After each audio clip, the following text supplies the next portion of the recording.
আমরা নর্থের দিকে চলে এসেছি আর এই আমাদেরকে নিতে চলে এসেছি। নিশ্চয়ই তোমরা এটা ভাবছো তো যে দিদিভাই আবার কোথায় চললো ট্রেনে করে। তো অবশ্যই বলবো, তার জন্য তোমাদেরকে পুরো ভিডিওটা দেখতে হবে, তবেই কিন্তু তোমরা জানতে পারবে। তো আমরা আজকে কিন্তু সবাই মিলে যাচ্ছিলাম আর ভীষণ মজা হচ্ছিল, কিন্তু জানো তো ট্রেনটার মধ্যে এত ভিড় ছিল কি বলবো আর। তো যাই হোক, ফাইনালি বাড়িপুর আসতে আমরা সবাই কিন্তু মোটামুটি জায়গা পেয়ে গিয়েছিলাম। আর ট্রেনের মধ্যে একটু ভিডিও করব বলে আমি তো খুব চেষ্টা করছিলাম, কিন্তু করে উঠতে পারিনি। যাই হোক, শিয়ালদা স্টেশন এসে গিয়েছে আর নামার সময় ওই সাধু বাবাটার সঙ্গে তোমাদের দাদাভাই দেখা হয়ে গিয়েছিল। তো যাই হোক, আজকে আমরা মোটামুটি সবাই যাচ্ছি। আমার শাশুড়ি মা, মার শাশুড়ি, আমি, আমার ননদের ছেলে, তোমাদের দাদা ভাই, আমার ছেলে, সবাই মিলে। আর সবাই মিলে কোথাও গেলে সত্যি বলছি খুব মজা হয়, আর আমাদের তো বিশেষ করে। হ্যালো গাইস, তো ফাইনালি আমরা চলে এসেছি এখন শিয়ালদাতে। তো আমরা কোথায় যাচ্ছি অবশ্যই করে তোমরা জানতে পারবে, দেখতেও পারবে। তো তোমরা শুধু ভিডিওগুলো দেখতে থাকো। তো আমি আজকে কোথায় যাচ্ছি তোমরা গেস করতে থাকো। আর এই দেখো, পুরো শিয়ালদা স্টেশনটা দেখিয়ে দিলাম। তো ফাইনালি আমরা এটা শিয়ালদা স্টেশনে আছি। তো এখান থেকে আমরা এখন যাব নর্থের দিকে। তো চলো নর্থের ট্রেন ধরবো। তো কোন ট্রেন ধরি অবশ্যই করে তোমাদের দেখাবো। চলো ভিডিওটা শুধু তোমরা দেখতে থাকো। আর নর্থের দিকে যাওয়ার সময় ছোট ছোট একটু একটু ক্লিপ নিয়ে নিলাম, কারণ তোমাদের সঙ্গে শেয়ার করতে হবে। তো দেখো ফাইনালি আমার সঙ্গে যাচ্ছে আমার দুই হিরো। ফাইনালি দেখো আমরা নর্থের দিকে চলে এসেছি আর এই আমাদের ট্রেন বনগা লোকাল। এই ট্রেনটাই আমরা উঠবো। আর ভিড়টা দেখো।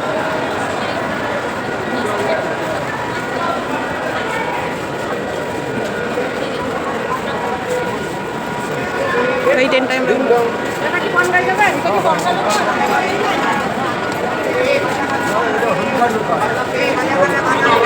বাইকে ট্রেনে বসিয়ে দিয়ে আমি চলে এসেছি এখন তোমাদের জন্য রিলস বানাতে। আর এই রিলসটাতে তোমরা কিন্তু অনেক ভালোবাসা দিয়েছো। তো ফাইনালি আমরা ট্রেনে উঠে পড়েছি, এখন ট্রেনে বসে আছি। মানে ট্রেনটা এখন ফাঁকা আছে, যেহেতু শিয়ালদা থেকে ছাড়ছি।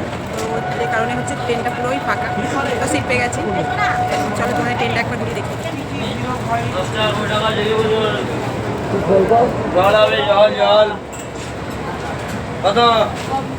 ফাইনালি শিয়ালদা থেকে ট্রেনটা কিন্তু আমাদের ছেড়ে দিয়েছে। তো চলো যাওয়া যাক।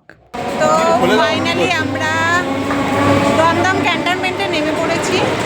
তো চলো তোমাদেরকে একবার স্টেশনটা ঘুরিয়ে দেখিয়ে দিই। দমদম ক্যান্টনমেন্ট স্টেশনটা কিন্তু অনেকটাই ফাঁকা ছিল, কারণ এখন হচ্ছে দুপুর 3টে বাজে। তো যে কারণে তো চলো আমরা সিঁড়ি দিয়ে এখন 3 নাম্বার থেকে 1 নাম্বারে চলে যাব। আমরা এদিক থেকে এবারে যাব 1 নম্বরে, কারণ যেখানে যাচ্ছি সেটা 1 নম্বর থেকেই যেতে হয় আর কি। তো ফাইনালি আমরা 1 নম্বরের দিকে চলে এসেছি। তো ফাইনালি আমরা 1 নম্বরে চলে এসেছি। তো এবারে চলো কোথায় যাই, তোমরা শুধু ভিডিওটা দেখতে থাকো। ফাইনালি আমাদেরকে নিতে চলে এসছে কে দেখো, আমার আরেকটা হিরো আমাদেরকে নিতে চলে এসছে। কি বলছো? তো ফাইনালি দেখো চিপস কিনে নিয়েছি। ফাইনালি আমরা সবাই মিলে টোটোয় উঠে পড়লাম, আর আমাদের একটা টোটোই হয়নি, 2টো টোটো নিয়ে নিয়েছিলাম। তো ফাইনালি দেখো আমরা চলে এসেছি।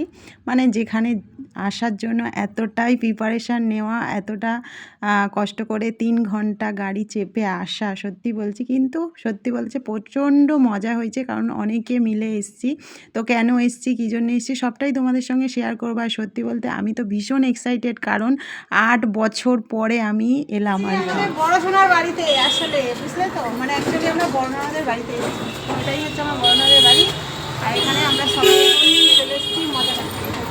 বাড়িতে ঢুকে মোটামুটি সবার সঙ্গেই দেখা হয়ে গিয়েছে। তো দাদাভাইয়ের সঙ্গে দেখা করতে এসেছি। দাদাভাই মানে আমার বড় নন্দাই। তো যাই হোক, তোমাদের এই ভিডিওটা কেমন লাগলো অবশ্যই করে কমেন্ট করে জানিও। আর হ্যাঁ, তোমাদের যদি ভালো লেগে থাকে অবশ্যই করে লাইক কমেন্ট শেয়ার করে দিও। আর অবশ্যই করে পাশে থেকেও, নেক্সট ভিডিও আসছে খুব তাড়াতাড়ি তোমাদের জন্য। তো চলো টাটা, সবাই ভালো থেকো।